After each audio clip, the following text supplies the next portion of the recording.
Today on the Matt Walsh Show, my expose on Vanderbilt's gender clinic, which butchers and drugs kids, and that's not even the worst of it, has sparked a massive reaction on both the right and the left. Best of all, there's now a push for legislation to finally put a stop to this. I'll give you the latest on this story today. Also, the White House walks back Biden's claim that the pandemic is over. They say not so. Doctors will now start conducting regular screenings for anxiety. Why is that a bad thing? Well, I'll explain. A therapist brags on TikTok about how he indoctrinates and manipulates kids. And in our daily cancellation, a philosopher comes to the defense of that teacher in Canada with the giant fake breasts. All of that and more today on the Matt Walsh Show.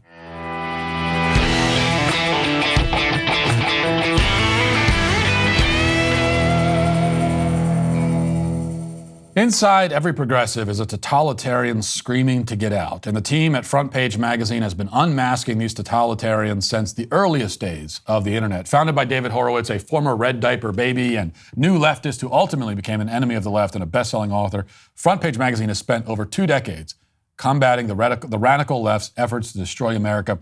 Their 2 new podcasts, The Right Take with Mark Tapson and The Jason Hill Show, offer riveting interviews and insightful coverage of politics, culture, and current events. The Right Take with Mark Tapson offers a fascinating, in-depth cultural commentary as well as interviews with well-known conservative thinkers.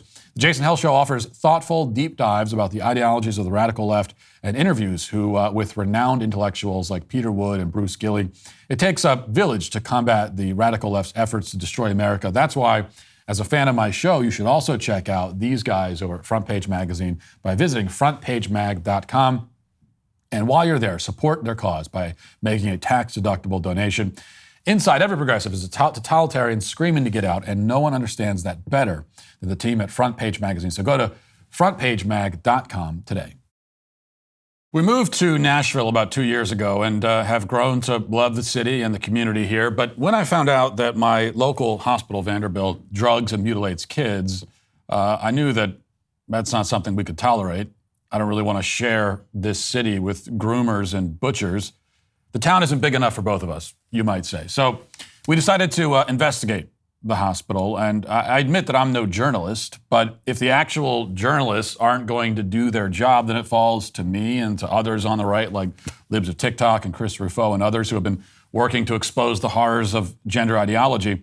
And as we dug into this, a story began to reveal itself. Yesterday on the show, I sort of told you that story, took you through it chronologically. It started in 2018 with the unveiling of Vanderbilt's new transgender clinic, and they were motivated to get into the gender transition game in large part because of all the money there is to be made from it, which in and of itself is maybe not a revelation that they like making money from this, but it was still interesting to hear the video that we played of a doctor boasting about the profitability of transition surgeries, quote unquote. She excitedly declared that bottom surgery for women, which is the construction of an artificial penis using skin peeled off of the arm or elsewhere on the body, is such a big, quote, moneymaker that some clinics can thrive financially just by performing those surgeries alone. Now, why are they such a cash cow, though? Well, because, as she says, they're labor intensive, and also because they require lots of follow-up. So, yes, if you get one of these surgeries, you will be doomed to a life of continued hospital visits as doctors work to keep your fake sex organs nominally functional. It'll be miserable for you. I mean, you have signed on to be a patient forever. But it's great for the doctors at Vanderbilt. I mean, they love it. Next, we revealed the intimidation tactics the hospital has used to keep their staff in line. Because, of course, they decided that they're going to start doing this, and not everybody's on board with it. Not everybody wants to butcher people and chop be a party to this, chopping their bodies apart and creating new sex organs and all the rest of it. And Vanderbilt knew that not everybody was on board. So according to one video we played, staff were warned that if they conscientiously object or if they exercise their religious liberty, their First Amendment rights, and decline to participate in these procedures, quote, there will be consequences. And if that didn't get the message, Vanderbilt also enlisted an army of trans activists to actually attend appointments with trans patients, to include children, and conduct essentially surveillance of the doctors, making sure that they're all affirming of the trans identity. And then, of course, there's the pediatric gender clinic, which grew out of the overall transgender clinic. And as I proved with video documentation, as much as we hear denials about this sort of thing now, the fact is that Vanderbilt gives chemical castration drugs to young children. They prescribe cross-sex hormones to 13-year-olds, which are irreversible. They perform double mastectomies, which are also obviously irreversible, on 16-year-olds. And they do all of this by their own admission, because there's a lot of money to be made from it. Now, after I released our expose here on the show and on Twitter yesterday, it caught fire, fortunately. My Twitter thread with all these videos has been retweeted over 30,000 times in a day and counting. State legislators here in Tennessee have responded, promising that they will work to ban these practices in the state. Our governor, Bill Lee, issued a statement saying in part that Tennessee, quote, should not allow permanent life-altering decisions that hurt children or policies that suppress religious liberties. He called for an investigation into Vanderbilt. There's been a response on the federal level, too. Senator Marsha Blackburn echoed the call for an investigation. The majority leader in Tennessee, in the Tennessee House of Representatives, William Lambert, tweeted, quote, I'm deeply troubled by what Matt Walsh uncovered about the pediatric transgender clinic at VUMC. Governor Bill Lee is right to call for an investigation, and we will support that investigation 100%. This type of child mutilation should be illegal and soon will be in Tennessee. I can also tell you that I've had people within Vanderbilt contact me, encouraging me to continue exposing the institution they work for and offering their help from the inside. I've been in touch with many activists and others here locally and across the country wanting to join in the effort to shut down Vanderbilt's child butchery business. Now, all of this, of course, has provoked the expected reaction from the left. They aren't going to engage in any sort of discussion. They aren't going to attempt to defend Vanderbilt's practices or explain why it's actually good to chop an adolescent girl's breasts off. They're going to do that. They're going to justify Vanderbilt's intimidation tactics against their own healthcare providers. They aren't going to do any of that because they can't. Instead, they'll simply try to have me silenced. And if they can arrange it, arrested too. So just reading through a sampling of tweets from some verified accounts, and this again is just a small sampling of what's out there, but trans activist Alejandra Caraballo posted, quote, Vanderbilt Medical Center has had to shift medical appointments for its trans clinic to virtual telehealth appointments as a result of threats being made.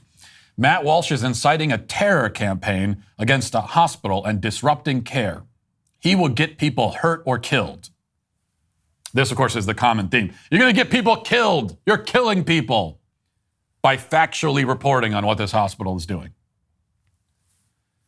Noah Berlatsky, who's a bizarre freak who's written for that creepy pro-pedophile organization, Prostasia, he tweeted crying out to Twitter to shut me down, saying, Twitter support, how on earth is Matt Walsh not violating terms of service? You are complicit in terrorism, and you're going to be complicit in murder if you don't take action.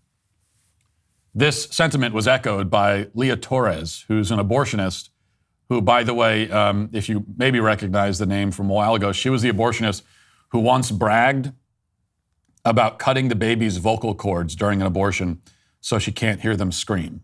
That's what she said. So she responded saying, Matt Walsh is off the rails and he is behaving dangerously. I reviewed his posts just from today and he's going to get people hurt and or killed. I reported the post, but that hardly feels like enough.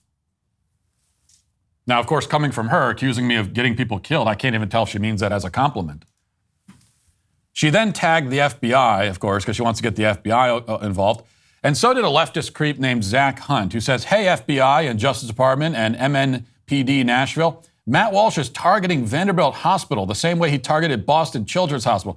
Please intervene before one of his followers starts calling in bomb threats or worse. This is the strategy they've, of course, long since settled on. And it tells you everything you need to know. Because if there was any possible defense of these practices, the left would make that argument. They tell us what the defense is. If there was anything they could say to rationalize it, they would say it. But there's nothing. There's no defense. Vanderbilt, like so many other hospitals and medical clinics, is enriching itself by permanently damaging the bodies and minds of children. It cannot be defended. So instead, they cry incitement and hope that the FBI comes and takes me away. What that means is that these people, at some level, they know that we're right. They know it. all the people responding, FBI, come.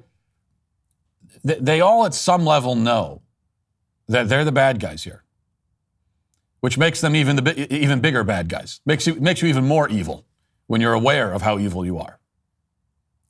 They know that this is horrific and inexcusable, and they must recognize that fact, or else they wouldn't be so desperate to shut down any conversation about it. If they believed that Vanderbilt was entirely in the right, they would say, yeah, Vanderbilt is doing all of that, and it's good. Thank you for the free advertisements. You know, as a comparison, the left likes to talk about the evils perpetrated by pregnancy centers. You know, and of course they say all these things about pregnancy centers, and then pregnancy centers are actually physically attacked, and there's arson and everything else, but that's not incitement.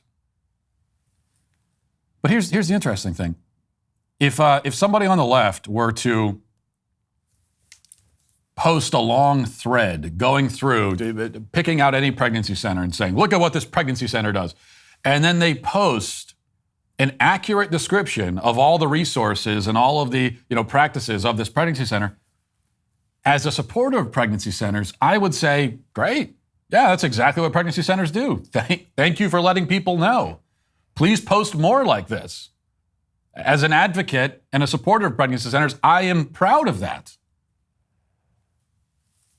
If you want to talk about pregnancy centers, we can definitely talk about it. I'm not going to try to shut you down from talking about it. See, that's what you do if you believe you're in the right.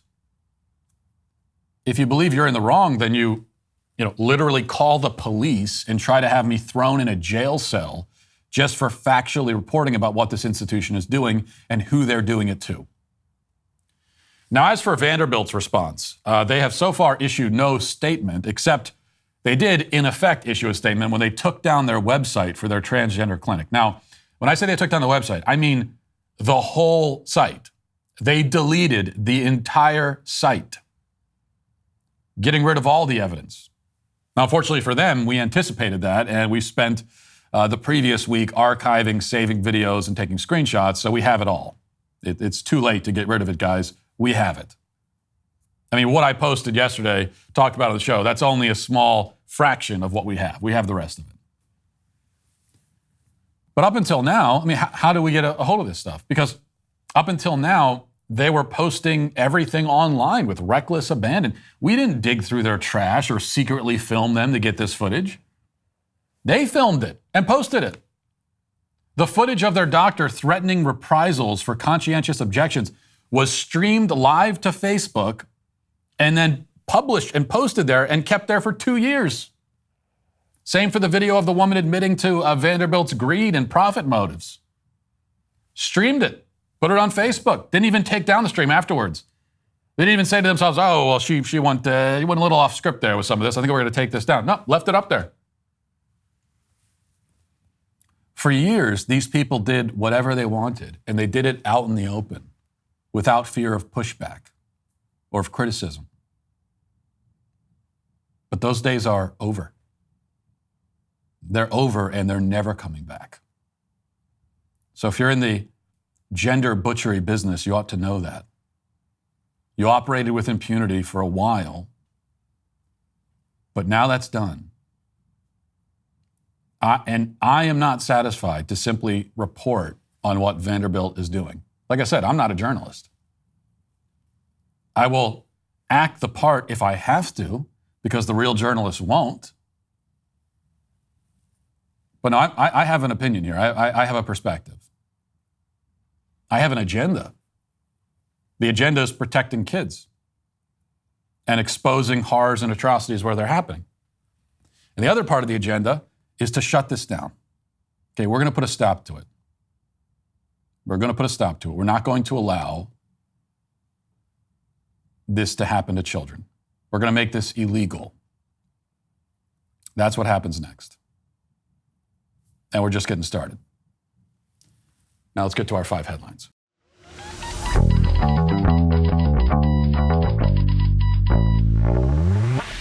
Well, I can't say enough good things about my Helix mattress. You know, we got one Helix mattress, and we gave it to my daughter for her to sleep in, and then I felt very jealous of that, so we said we need to get a second Helix mattress, and now finally my wife and I have one.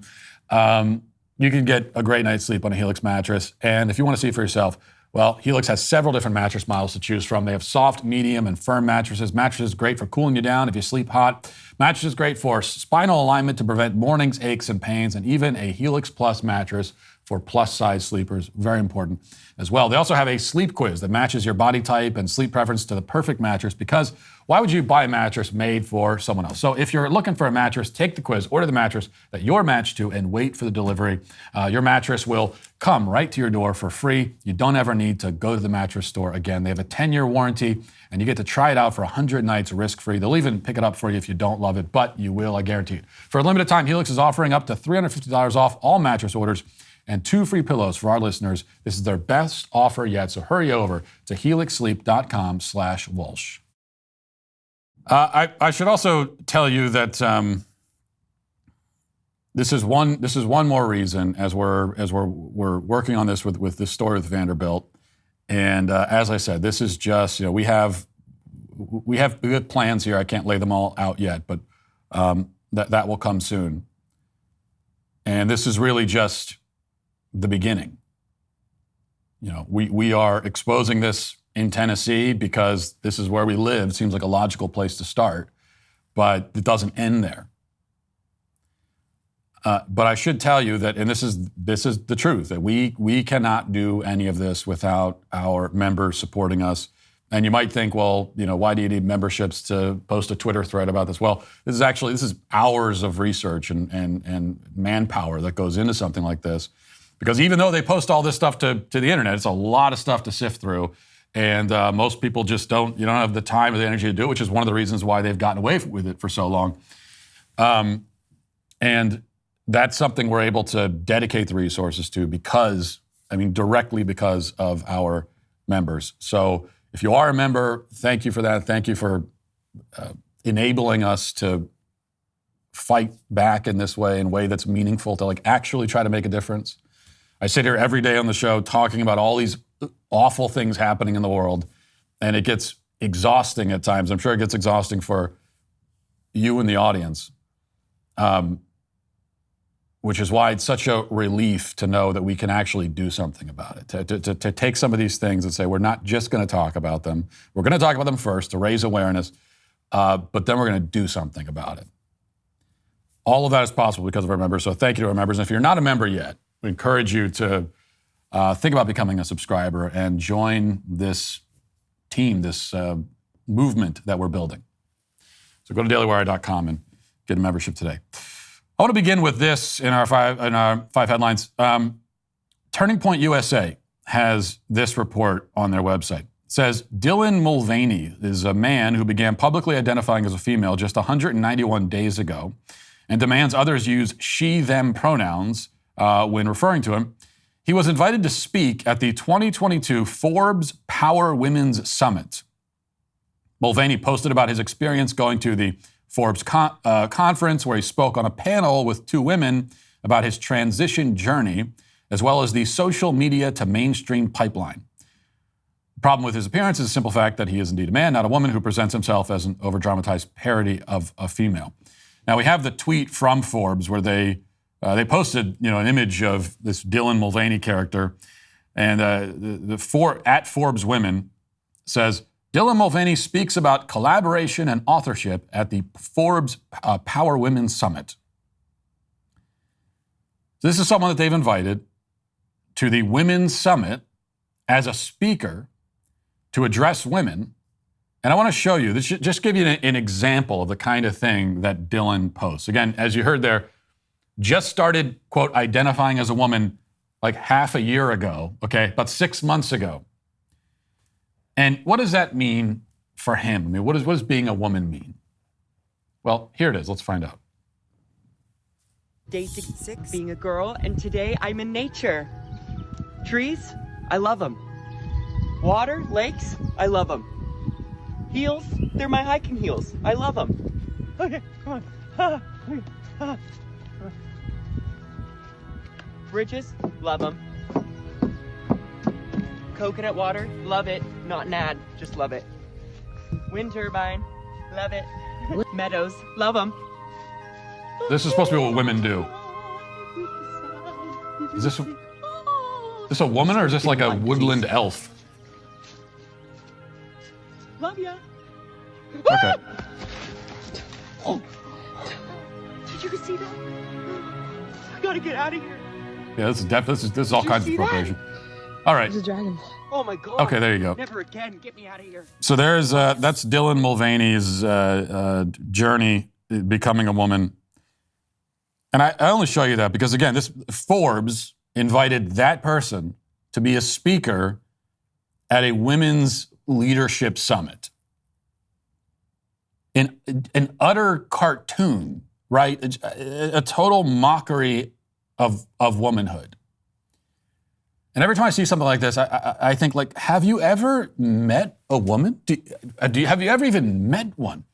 What woman acts like that? This is an impression. This is like some sort of, it would seem to be a parody, it would seem almost to be an actual intentional parody of a woman. Because if you've ever met one in your life, you would know that nothing about that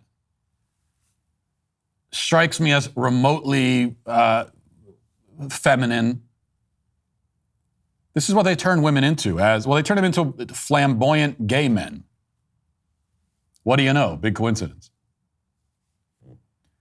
And the irony is that on the right, we're always accused, anytime we talk about, if we're talking about abortion, for example, or pro-life convictions, as men, the response from people on the left always is, well, what do you know about women? Have you ever even met a woman? You bunch of virgins? This is something they say to me all the time, even though I have 6 kids now. I'm driving around in my 12-passenger van that I just bought yesterday, by the way, because my wife finally did give in and realized we had to buy the vans. I'm driving around my big, massive van, soon to be filled with 6 kids. And then you've got the left, a bunch of childless leftists. You virgin. Which maybe they really mean it because they don't know where babies come from. They actually don't understand the biology of it, and so that's an accusation that makes sense to them. So as much as like we always talk about on the left, whatever they say about their opposition is actually true of them. So it's nothing but projection all the time, and that's the case here because this is the version of womanhood that they prop up, which is not womanhood at all, but is, again, a satire, a parody, a cartoon. Okay, I've never known, my wife enjoys being out in nature, out in the woods. Okay, but I've never known her to put on high heels and prance through the forest, spinning around and talking about how much she loves everything in the forest. That's, okay. If you got your idea of womanhood from watching 1950s Disney cartoons, so if you got your idea of womanhood from Snow White and the Seven Dwarfs, that's basically what this guy's got here. That's something, it's like a Snow White. She's running through the forest and singing, and the birds are coming and singing along with her. A literal cartoon. What they've turned womanhood into. I would be, if I was a woman, which in fact I am not and never could be,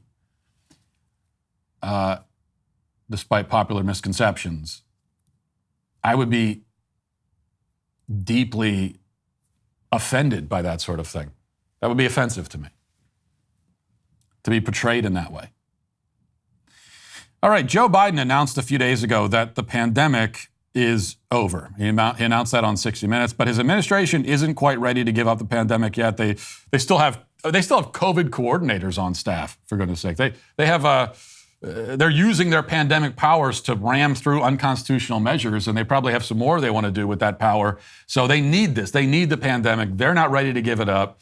Yet they've got old Uncle Joe up there babbling about how the pandemic is over, going off script. And so now the administration is in cleanup mode. And here is Karen Jean-Pierre on MSNBC trying her best to clean up after her boss. Let's see how she does. President also in the 60 Minutes interview said that the pandemic is over. There's been quite a bit of pushback to that statement by the president. Where is he today on that? So just to step back for a second, what we saw during that interview, 60-minute interview, when he made those comments, he was walking through the Detroit car show, the halls of the Detroit car show, and he was looking around. We have to remember the last time that they had held that event was 3 years ago. Even as we're talking about UNGA, the president's going to speak shortly, as I just mentioned, that hasn't been held in person for about 3 years as well. So we are in a different time. He's been very consistent about that. And the reason why is because we are now prepared. We are now ready. We know how to deal with this pandemic. It is now more manageable. It's not as disruptive as it's been in the prior years. And it is because of what this president has done on day one. If you think about where we were when he walked in,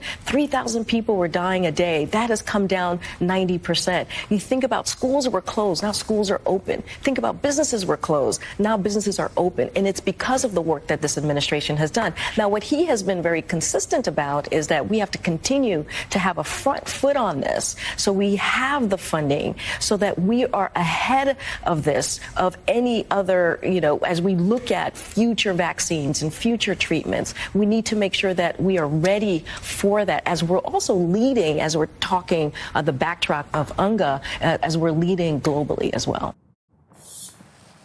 Pretty good. I have to admit, I don't give her a lot of credit. I'll give her some credit there. Just in her ability to pretty good job filibustering there.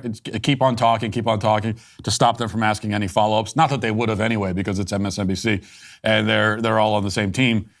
But she was talking around the issue, of course. Usually she doesn't do a very good job. I mean, that is, if you're a White House press secretary, especially for a Democrat president, that's all you're ever supposed to do is talk around the issues, not answer any questions. Usually she fumbles around quite a bit with that. She is getting a little better. She's learning, so that's nice. And there she talks for about 2 minutes.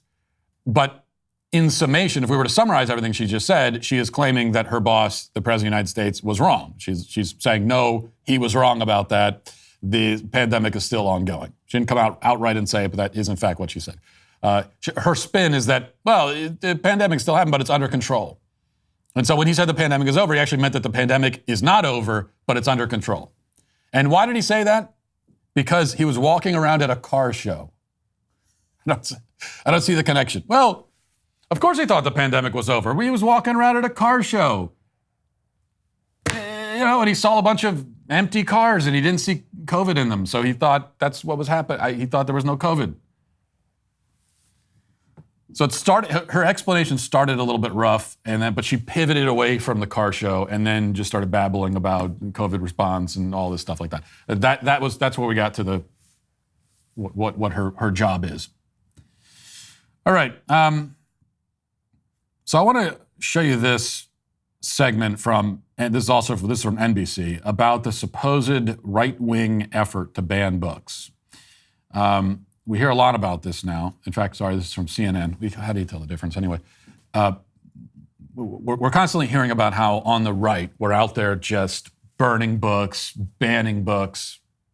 Now, as a right-wing extremist myself, and as a stochastic terrorist, I've never been invited. I'm a little bit offended that all these book burnings are happening on the right. I've never even been invited to one, but apparently this is what we're doing. I want you to watch how this segment plays out, though. Watch this. In our buried lead, that's what we call stories we do not think are getting enough attention. At least 50 groups are fighting to ban books in U.S. schools. That's according to PEN, a nonprofit literary advocacy organization. A new report from PEN says these groups are fighting to ban material related to race and LGBTQ rights and critical race theory and more. Joining us now to discuss, Jonathan Friedman. He's the director of free expression and education programs at PEN America. Jonathan, thanks for joining us. Your report breaks down the subject matters for the books that are currently, there are pushes for them to be banned. A majority of them have LGBTQ plus themes or have a protagonist of color. Explain more, if you would. And obviously the devil's advocate argument might be to a parent out there, hey, I don't want my first grade reading anything having to do with sexuality, much less LGBTQ or heterosexual anything. Yeah, thanks for having me. I'm happy to talk about this. in district after district, we've been tracking book bans, efforts to remove and restrict and diminish access to literature for young people. And the trends are very clear, that LGBTQ books, books that touch on race and racism, or books that have any kind of sexual content, whether it's a book, a young adult a work of fiction that has a couple kissing, or a book teaching a young person about puberty, is on the chopping block, and it's the same books being targeted everywhere. Now, parents do have a right to get involved, have a voice, bring their concerns to teachers, to librarians, to school districts, but increasingly we are not seeing any kind of regular processes being instituted in response to those demands. Someone demands a book is removed, and they don't want it maybe for their own child, but immediately that book is taken away for everybody else. You can't run schools that way. Yeah. So you notice what you don't notice there. You notice what's missing. And first of all, he doesn't actually answer the question from Jake Tapper. What about parents who say that there shouldn't be sexual content of any kind, especially in an elementary school classroom or library? Doesn't answer that question. Other thing they don't do is give any examples of the books that are being banned. Because it is true that we on the right, otherwise known as just like rational, morally decent people, which when they say the right, that's actually what they mean these days, which fine, I'll accept it. But we have called for banning certain books from the classroom. But those are books that are explicitly sexual and graphic. And that's why they don't give an example. They don't say, well, here's one specific book that conservatives have wanted to take out of the classroom. Here it is.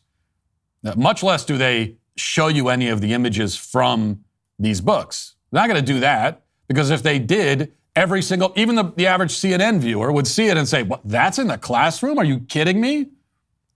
That's what you guys are complaining about? One of the books, and there are only really a few books that are in contention here. And they're only in contention because the left came along and said, we want to put these books into the classroom. And then we, who are rational, sane, morally decent people, said, no, you're not putting that in the classroom. The left comes along and says, hey, we got a great idea. We're going to put some pornography in the classroom. And then we say, no, we're not putting porn in the classroom. Oh, you book burners, you're just like Nazis. You're the one trying to inject this stuff into the classroom. The kids were doing fine without it. Well, they don't want to give you an example because one of the most infamous examples is the book Genderqueer, which is a pornographic, it's kind of a graphic novel, graphic in multiple senses of the word. And we've talked before about some of the stuff that's in this book. There's pornographic stuff depicting, for example, fellatio and those sorts of things in the book, pictures of it. But they're not going to show you that. Because like I said, if they showed you that, the average CNN viewer, even the average CNN viewer, if they showed, okay, here's the book Genderqueer, here's one of the books they want to ban, and here's the page that has really come under contention the most, and there you see someone with a strap-on dildo, and someone else is performing fellatio on them. That's in the book. People watching CNN are going to say, what in the world? You're telling me that is in the classroom? Yep. Of course, Tapper also says that the other books that are being banned are ones where there's a protagonist of color. Because you've heard conservatives call for that. And think of all the conservatives who said, no, we don't want any books with protagonists of color. Get that book out of the classroom. We've seen all these school board meetings where parents get up there and they present the books that they found in their kids' school's library, and they say, we don't want this book. How many of those videos have we seen where the parent stands up and has a book and says, this book doesn't belong in the classroom. It has a protagonist of color in it. How many videos like that have you seen? Well, none at all, because those are not the books anyone has a problem with. We're very specific about this. We just don't want graphic, pornographic depictions in books given to kids in elementary schools or at any other grade level. That's all. That's our only point. Let's see, NBC has this report. U.S. doctors should regularly screen all adults under 65 for anxiety, an influential health guidelines group proposed on Tuesday. It's the first time the U.S. Preventive Services Task Force has recommended anxiety screening in primary care for adults without symptoms. The proposal is open for public comment until October 17th, but the group usually affirms its draft guidance. The recommendations are based on a review that began before the COVID-19 pandemic, evaluating studies showing potential benefits and risks from screening. Given reports of a surge in mental health problems linked with pandemic isolation and stress, the guidance is very timely, says Lori Burt, a task force member and co-author. Actually, her name is spelled P-B-E-R-T. P-Burt? Is that what it is? P-Burt is a psychologist researcher at the University of Massachusetts Chan Medical School. So this is what they're recommending now, and they're recommending it, and the recommendations always end up becoming policy. So this is going to be the policy now. We're going to do anxiety screenings for adults without symptoms. And it's the kind of thing that I think if you're not really clued in and paying attention, you might hear that and you might say, well, it sounds like a good idea. Sure, screening for anxiety is a bad thing, and why not have a doctor screen for it? This is actually a terrible idea. This is an awful idea. Because I'll tell you what this functions as, and I'll tell you what the purpose of it is. It is to funnel more and more people into the pharmaceutical pipeline. Get more and more people on drugs. They want to we don't have enough people on psychotropic drugs already. We don't have enough people on anti-anxiety, antidepressants already. Even though with antidepressants, the medical basis for antidepressants has been destroyed now, has been revealed to be a fraud. But still, millions of people on these drugs. Not enough, though, for the system. They want even more people. And so now they're gonna start screening you for anxiety symptoms. So if they find hints of anxiety, they can say, well, let's get him on a drug too. Good news, you get to be on a drug. Screening for anxiety symptoms? Everyone has anxiety. It is the human condition. It is one of the most It is a hallmark of the human condition, in fact, is anxiety. It's one of the things that separates us from the animals. It's one of the defining traits of the human psyche is anxiety. Everyone has it, every single person. You right now, every single person watching, you all have anxiety. All of you. Like, there's never been a person who has walked through a day and not experienced anxiety. It has never happened ever in the history of humanity. And so now if we're screening everyone for it on a regular basis, that means that, what do you know? We're gonna find millions of more cases of anxiety, and that's millions of more customers for the pharmaceutical industry. And not just funneling them into the clutches of the pharmaceutical industry, but also into the clutches of therapists and counselors, which is a problem as well. Because although in theory, therapy and counseling can be a good thing. I mean, the whole idea behind therapy is you go and you talk to someone, you talk about your problems. In theory, that's a very good thing. And there are very good therapists and counselors out there. But a lot of them are rabid ideologues and gender ideology cultists with their own agenda. And their agenda has nothing to do with anything therapeutic. They're not looking to help you with your problems. So, for example, here's a viral TikTok posted by Libs of TikTok. Well, reposted. She didn't post it initially. This is from a therapist, and this is a TikTok that he posted. And this is what therapy is today in so many cases. So we'll play it, and we'll read the captions up here, but go ahead and play it. So it says, point of view, your homophobic, transphobic parents drop you off to therapy thinking I'm a hetero. And he starts dancing. Me, queer as F, here to validate your feelings, support you, talk about oppression, and challenge your parents. And this is, again, something he posts willingly to TikTok for everyone to see. So he says, here's what he's actually here to do. Put that back up on the screen for a second. The end of that. What he's actually here to do, so the parents drop the kids off thinking that, well, am I going to get my kids therapy? They need some help. They have emotional problems. Makes sense as a parent. You'd like to think that you could trust a therapist. But he says, no, that's not, his agenda is not that. His agenda is, because he's queer as F, is to validate your feelings, support you, talk about oppression, and challenge your parents. That is not therapy. That is not counseling. Validating your feelings is the not just not therapy. That's the opposite of what a therapist is supposed to do. If the patient is going to sit down there and the client is going to sit down there and you're going to validate whatever they say. Why are they there? What are you there for? What's the function exactly? Oh, they're not supposed to be there to validate whatever unreasonable, delusional thing you might think, to validate and affirm your lack of perspective, your confusions. They're supposed to be there for clarity and perspective.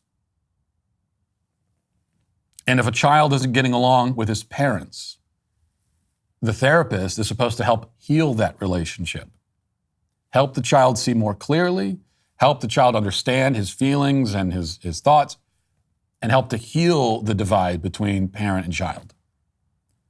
But now for so many of these people, as they will willingly announce for everyone to see, they see their job as the opposite of that. Their job is to sever the parent-child relationship, destroy it, and to take all of the mental confusion that's causing the problem and encourage it.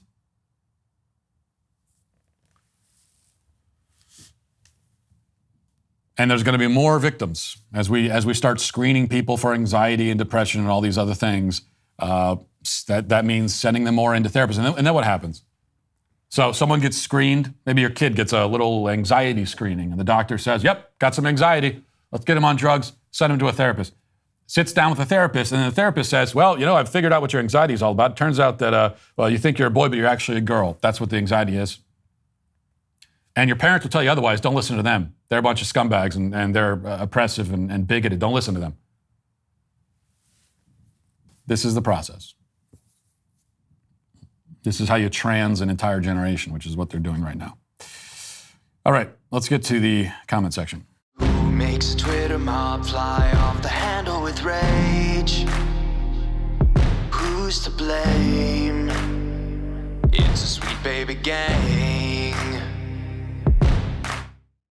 Matthew says, Bexar County is pronounced Bear County for future reference. Please don't say Bexar County again. It is a macroaggression, not micro. You're also canceled for this offense. No, that's not how it's pronounced.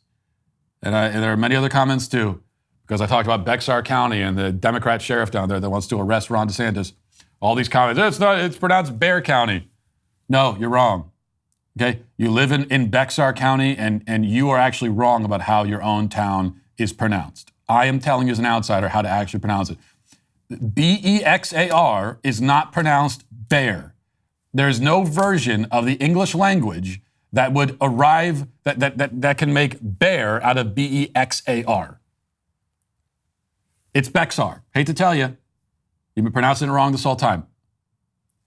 That's how you, the letters have, there are certain sounds that letters make, and this is how you learn English in the first place. This is how we teach kids.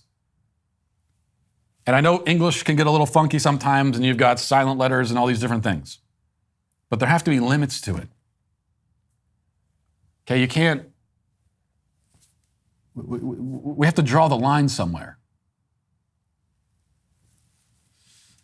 That is Bexar County. Rachel says, my 8th grader wrote hee-haw as his preferred pronouns in his health class. I told him that it was my proudest parenting moment to date. And rightfully so, rightfully so. That is exactly how kids should respond. Make a joke out of it, make a mockery of it. Fantastic. Jay Stoss says, I thought Matt was going to cancel the rapping grandma. He was even reclining back in his chair at the end of the video, which he always does, but right before he tears into somebody. It just goes to show that though we may know Matt Walsh, we don't really know him. He is beyond our understanding, beyond us mortal humans. Matt Walsh simply is. Well, why would you think that I would want to cancel? Well, you're banned from the show for that. Why would I cancel? I don't have a policy of canceling every single person who performs a kind of awkward and embarrassing rap. That's not a policy on this show. If you've got the wholesome quotient, I might not be a very wholesome guy myself. I might not always appreciate wholesome things.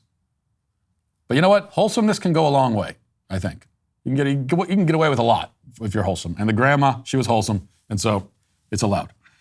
Ashley says, my favorite part of the show is when Matt tells sweet stories about his kids. Well, they aren't just sweet. I mean, I try to tell stories that are funny. I'm not up here like, let me tell you about another cute thing my kid did. See, there seems to be a bit of a false narrative building here, which is why I want to address this, because last night, one of our super fans on Twitter, after watching Backstage, she tweeted and she said that she thought I was such a sweetheart during Backstage. I said, what? What kind of irresponsible misinformation is this? This is dangerous misinformation and a threat to our democracy. I will tell you one sweet story about my kid. Fine. There's nothing funny at the end. It happens at the end of this, but this is just. I'll give you one. So last night I get home from Backstage, and my 9-year-old daughter comes out of her room and says, "Daddy, I've been waiting up for you.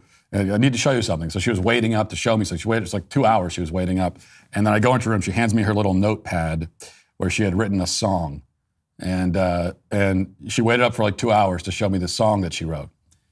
And it was a very sweet song, and it was very nice. It was a little derivative of other songs I've heard. You know, there might be some plagiarism, a little bit, but it was very cute, very nice. Peter Van Eden says, "Hi, Matt. What happened to that trans PhD student that was calling for sending drugs to other transgenders by mail? That story became very quiet."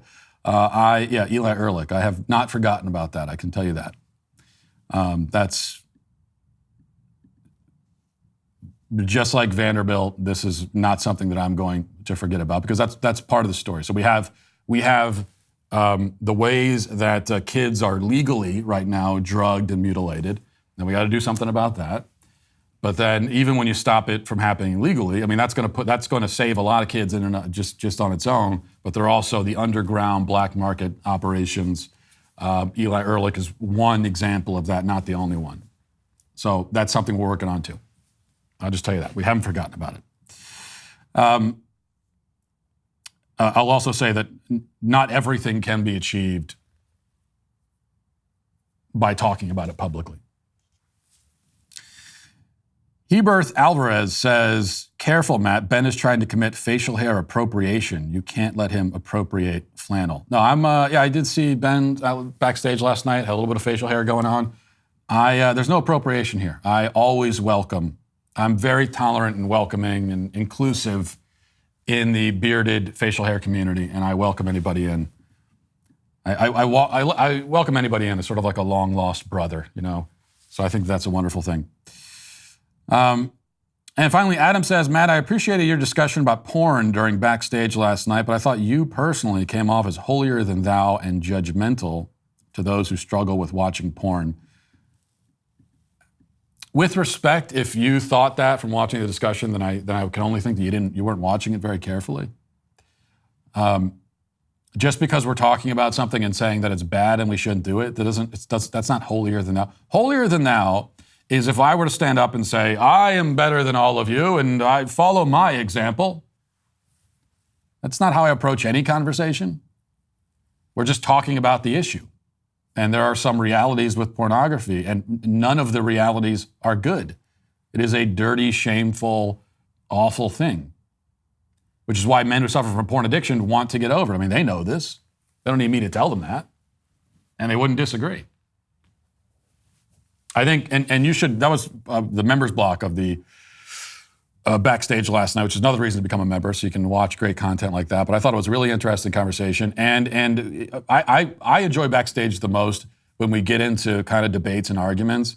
And the reason why the debates are interesting is because we agree fundamentally on the basic principles. And when you agree on the basic principles, you can have much more interesting arguments. This is why debates in our culture generally are so uninteresting and tedious and boring, and they don't amount to anything or go anywhere, because there's a fundamental disagreement about the basic principles, and so you can't get anywhere in the conversation.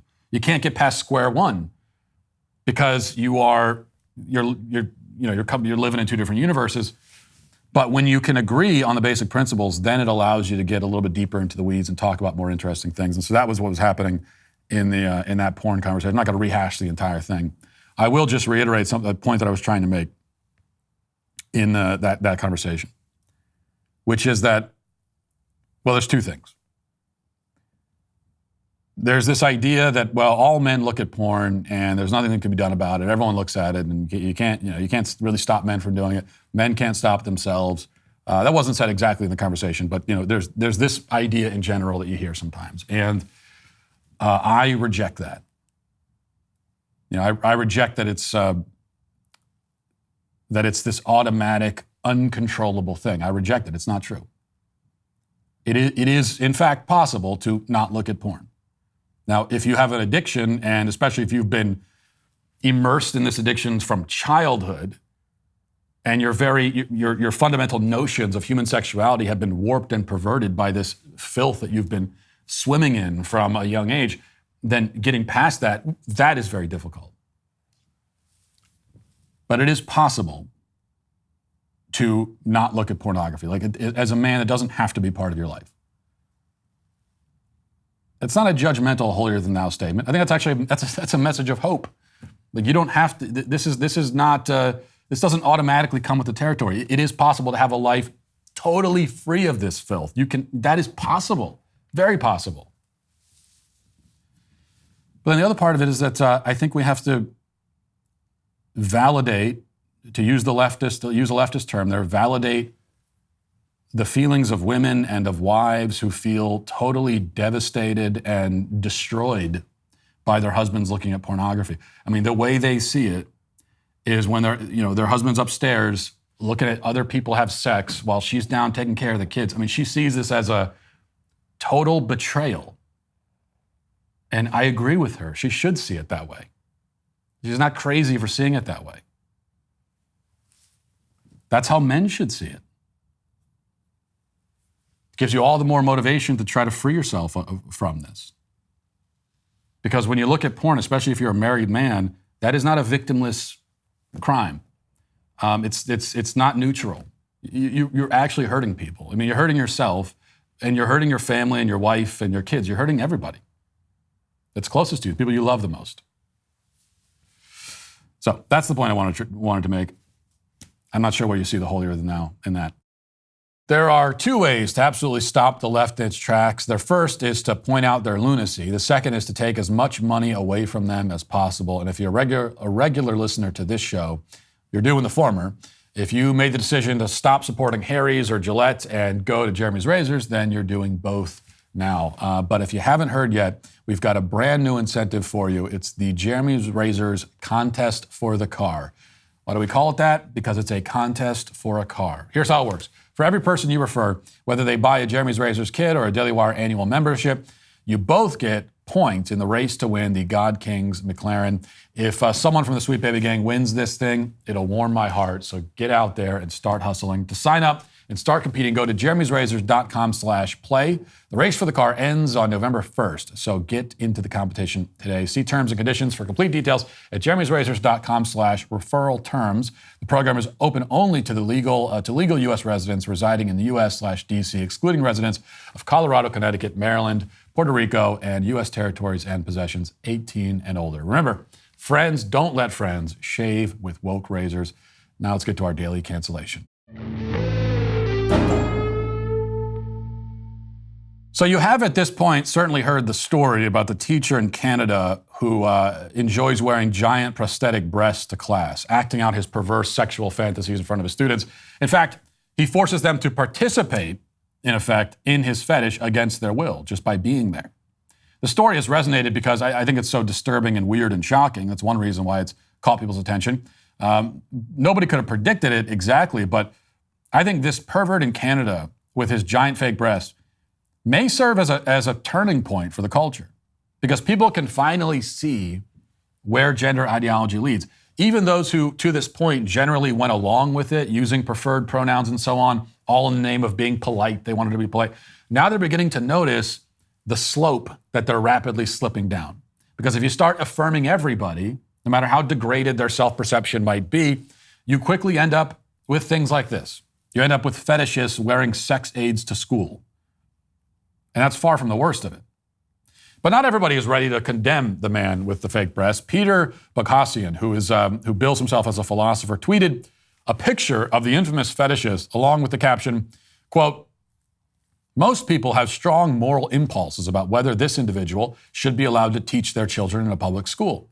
But very few can construct a good argument why or why not. It's more difficult than you think. Try it."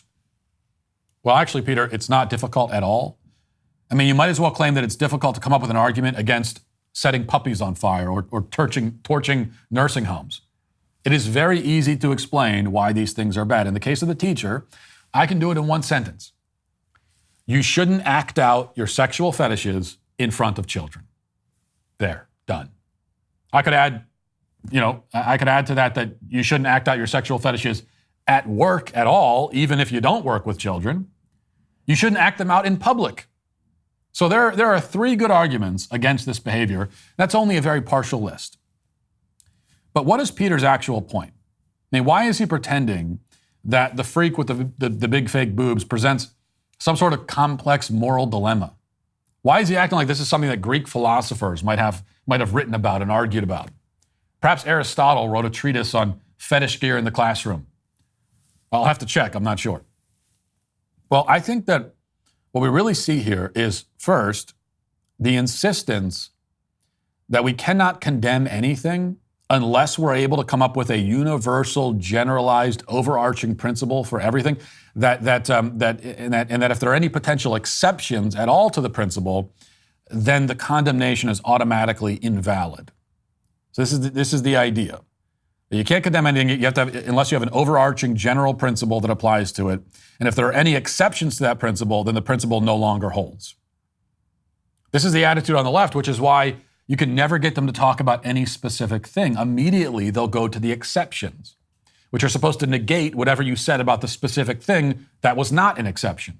So how does this relate to the dude with the big fake boobs? Well, I imagine that if you condemn the prosthetic breasts, somebody like Peter would respond, well, why is it wrong to wear prosthetics? What about a teacher with a prosthetic leg? Huh? What about that? Gotcha. And even if you hinge your argument, as I did, on the idea that adults shouldn't be acting out their fetishes in front of children, somebody like Peter might retort with something like, are all fetishes bad? What if someone has a fetish for wearing pants? Does that mean they shouldn't wear pants in the classroom? Ha, gotcha again. This is how they play the game. If you think I'm exaggerating, consider that the left has actually argued and has been arguing today after the Vanderbilt expose. They argue that it's invalid to criticize double mastectomies for gender-confused girls because sometimes girls need double mastectomies as breast cancer treatment. So they take 2 completely different situations, which are extremely easy to distinguish between, and claim that because there is one through line connecting them, you automatically cannot condemn the one without condemning the other. Like, they act as though the only way to condemn double mastectomies for teenage girls is to argue that double mastectomies in and of themselves are wrong all the time. It's an utterly absurd tactic, but this is what most debates on the internet boil down to. I think there's something else going on here too. Peter acknowledges that most people have a strong moral impulse against this kind of activity. Yet he declares that this moral impulse isn't sufficient. Like, we have to come up with a rational argument against it. In this case, we can come up with rational arguments easily in this case. It's not actually hard to do. But even if we couldn't, putting that aside, why isn't our moral impulse good enough? I mean, why isn't it good enough? He says, people have a moral impulse that this is wrong. Okay, well, say no more. I mean, you acknowledge this is our moral impulse tells us that it's wrong to behave this way. Why do you need more than that? This is something we all inherently recognize as wrong. Almost everyone in the world knows it's wrong to wear fetish gear in front of kids. The people who actually do it also know that it's wrong, which is part of the sick thrill they derive from it. They're masochists, titillated by humiliation, and also excited by breaking taboos. As for the people who don't personally engage in this behavior, yet would defend it on principle, most of them, like the school administrators who defended him, they know that it's perverse and gross, but they feel compelled to accept it in the name of gender identity and tolerance. Any small fraction of people remaining who are not themselves fetishes, but genuinely don't believe that this activity is wrong, well, it's easy to explain them through a combination of mental illness and deep moral confusion ingrained in them practically from birth by the nihilistic, degraded culture they live in. So we have a world where almost everyone intuitively, inherently sees that this sort of activity is wrong, maybe along with a small minority who don't see it because they're mentally disturbed and deluded. Well, Peter says that's not good enough. We have to be able to explain these things that everyone knows, and if we can't explain them, then the thing can be ignored or discarded. This is the trick the left has been pulling for decades. Our inherent moral intuition as human beings must be explained to their satisfaction, or else they're entitled to just ignore it completely. But that's not true. That's not how it works. And it also unfairly flips the burden of proof around. See, it's not up to you or to me to explain why grown men should not play out their sexual fantasies in front of kids. I can explain it, but that's not my job. If Peter or anybody else thinks that this activity is acceptable, it's up to them to present their arguments defending it. So you see the tactic here. If we can't rationally defend our moral intuition, then they can do whatever they want. But they don't have to rationally defend anything. It's all us. They don't have to defend or explain anything. We have to defend and explain everything. We have to tell them why they shouldn't do it. They don't have to tell us why they should. Except again, that's not how it works. Like if you're coming along and insisting that the moral impulse shared by nearly everyone in the world is wrong, you have to make your case. You have to present your evidence and convince us that actually it's good for men to wear enormous fake boobs in the classroom. The burden of proof is on you. It's on you. When the man shows up with the giant fake boobs, he can't say, well, give me one good reason why I shouldn't wear these. No. You freaking weirdo. You give me one good reason why you should. You're the one showing up here like that. Explain to me, explain yourself, explain to me why you are acting that way. I don't have to explain myself. I'm not the one doing something bizarre and ridiculous and gross. That's you. You explain yourself. But that's a burden you can't meet, which is why they always try to flip the conversation around and put the onus on us, as if our conviction that children should not be participants in the sexual fetishes of adults is some sort of radical idea in need of explanation. It isn't. We need to explain nothing. We need only say to Peter Boghossian and his friend with the breasts, you're canceled. And that'll do it for us today. Thanks for watching. Thanks for listening. Have a great day. Godspeed. As we move into our members block. Okay, Godspeed.